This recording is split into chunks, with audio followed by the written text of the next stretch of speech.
a lot of differences. And so we've had to, our investigations of autism have really kind of forged ahead with some of the new tools we have to actually look at the brain. We've discovered all this new information as we've also developed a lot of new techniques in neuroscience. One of the first clues that there was something different about the actual brain of children with autism comes from data where we looked at brain growth.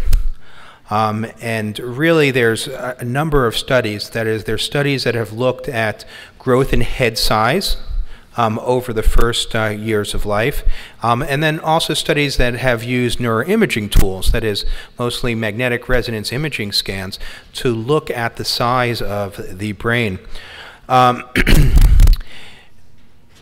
One thing that was confusing very early on is there was a lot of studies that used neuroimaging, CT or MRI, to look at the brains of children with autism. And some studies actually suggested that there was differences in the size of the brain of children with autism versus typically developing children, and some studies didn't. And the studies that did suggested that the brains were larger in those children with autism than the typically developing children.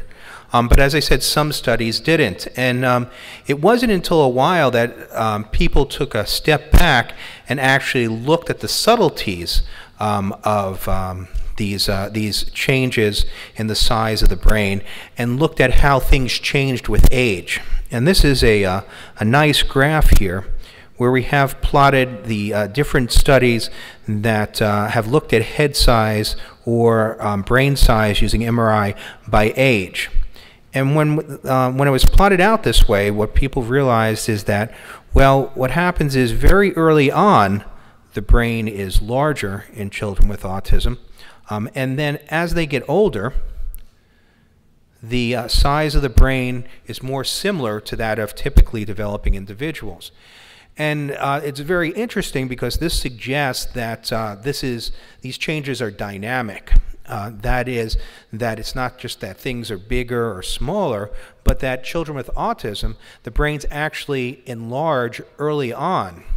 And then they may stop growing early on, while the typically developing child's brain is growing, and then they become the same size eventually.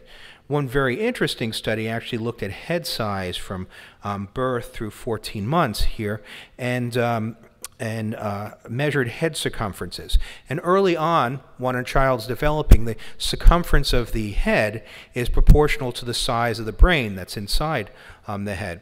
And this is a nice graph because what it shows is that over the first year of life, the size of the head increases precipitously in children with autism. So this black line here represents growth of the brain of children with autism, and then these lines here are the normal growth curve. This is the average for typically developing children, and then these are the outside limits of normal. And we can see that the brain starts at an average size, the head circumference starts at an average size, and that over the first number of months the head gets larger and larger. So it's not so simple as the brain being larger or smaller, but that it's actually growing at a different rate and with a different path. So other studies have asked, well, is there a particular place in the brain that is larger? Is it the whole brain, or is it certain parts of the brain? When we look at the brain, we usually break it up into certain parts. In the cortex, which is the outer portion of the brain, we break up into the different lobes, usually, and we can see down here, the frontal lobe, temporal lobe, parietal lobe, and occipital lobe. And for the most part, what was found was that that there were some differences in the gray matter and the white matter. The gray matter is where many of the cell bodies of the neurons are, whereas the white matter are those wires that that connect different parts of the brain. And this study tended to show that some of the differences, and the scale is differences in size, some of the differences from typically developing was really in the frontal lobe for both gray and white matter, For white matter, the parietal lobe, and for gray matter, the temporal lobe, but particularly the frontal lobe. And then some other studies looked to see if there was particular parts of the frontal lobe, and we found that the medial frontal lobe and the dorsal frontal lobe were the areas that were particularly enlarged. And when it was compared, that is the size between children that were with autism that were 2 to 4 years of age versus those that were 5 to 9 years of age, it was found that the enlargement was during this time period when they were young, but not in later childhood. Again, making this this point that this isn't just things being bigger or smaller, but it's a different path that the brain takes for growth. So one other interesting study was done by our own Martha Herbert, and I don't know if she showed this to you this morning, but this is a very interesting study because it really helps us understand some of the changes in the brain, not only in autism, but what we've seen with children with other types of neurodevelopmental disorders. When the brain develops in typically developing individuals, we believe that language moves over to the left side of the brain, and the brain is what we call lateralized. That is, some things happen on the left side of the brain, some things happen on the right side of the brain, and particularly language tends to happen on the left side of the brain. And the left side of the brain in typically developing individuals is a little bit larger than the right side of the brain.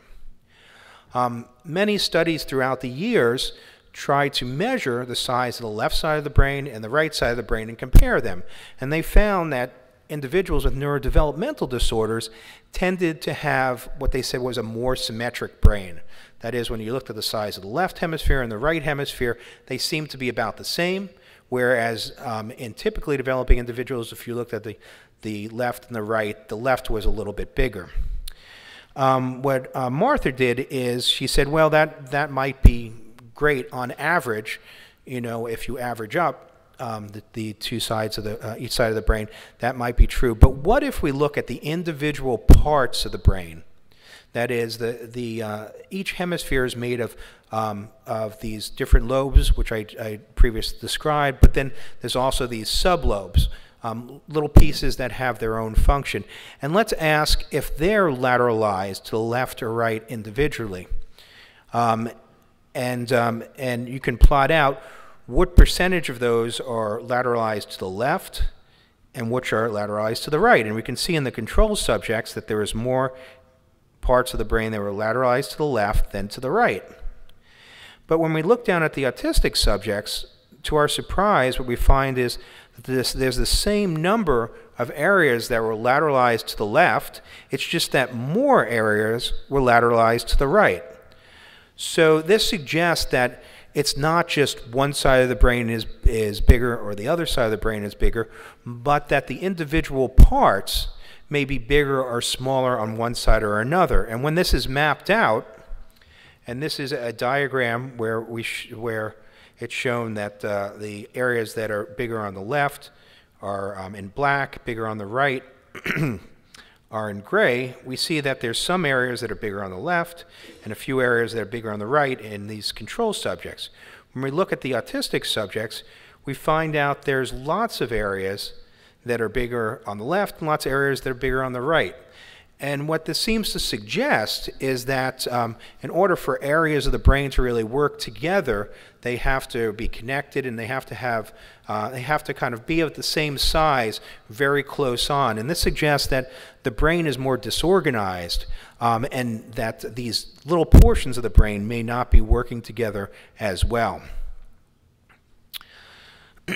So that is some of the anatomic evidence of changes in the brain. Then we also have what we call functional neuroimaging, where we can actually look at activation of the brain when the brain is doing something. And this is a study that used something called magnetoencephalography, which tells us about the brain, where it's activated, and can look at changes in activation over time. And this is a high-functioning autistic adolescent who is listening to words and has to distinguish the phonology of different words. And as I had mentioned before, usually when we process language in a typically developing person, there's more activation on the left side of the brain. But what we see in this individual is just overall these yellow and red spots are activation, represent different levels of activation. We can see there's a little activation on the left side and a lot of activation on the right side. And then these graphs down here tell us how this activation changes over time as we're listening to a word. And this is the activation over 700 milliseconds, so less than a second, because the brain works very, very fast. Usually when you hear words, both the left and right sides of your brain activate early on, and then the information moves over to the left side of the brain for processing as far as language. And what we can see here is that there's some activation on the left side, and then it kind of dies down, whereas if we look at the right side, we see greater activation over time, suggesting that there's actually reverse lateralization of language in this child with high-functioning autism. Some other data we have, which is interesting, which comes from children with subclinical epilepsy. We've looked actually at development, looking at both reading ability and intelligence and reorganization in the brain. And I'll give you 3 examples. In this example, this child is listening to words and reading words. And what we see is that this is has average reading skills but low average intelligence. That there's some activation on the left side of the brain, which we think is somewhat consistent with normality, but when we look at where it is, it's actually displaced from the true portion it should be. It should be further up. There should be activation in the front of the brain. So what we see is that this child with relatively lower function, there is preservation of the activation on the left side of the brain, but it's not normal. We see that somebody with average intelligence actually has more activation over in the right hemisphere, and then a child with above average intelligence and subclinical epilepsy seems to have, and also who had neurodevelopmental delays early on, has lots of activation in the right hemisphere. So this data suggests that what happens in children with neurodevelopmental disorders is that there's different parts of the brain, particularly the right hemisphere, takes over some of the abilities that the left hemisphere should be doing in order to compensate. And of course, the right hemisphere is not made to process language, so we can see some subtle language deficits when that happens. This is another study using functional MRI, where we're looking at key areas of the brain that are important for social cognition.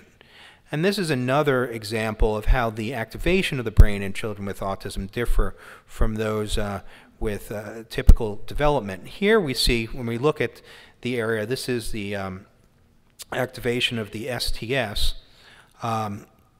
that when both autistic participants, that's the red line, and typically developing participants, that's the blue line, see somebody jumping, they have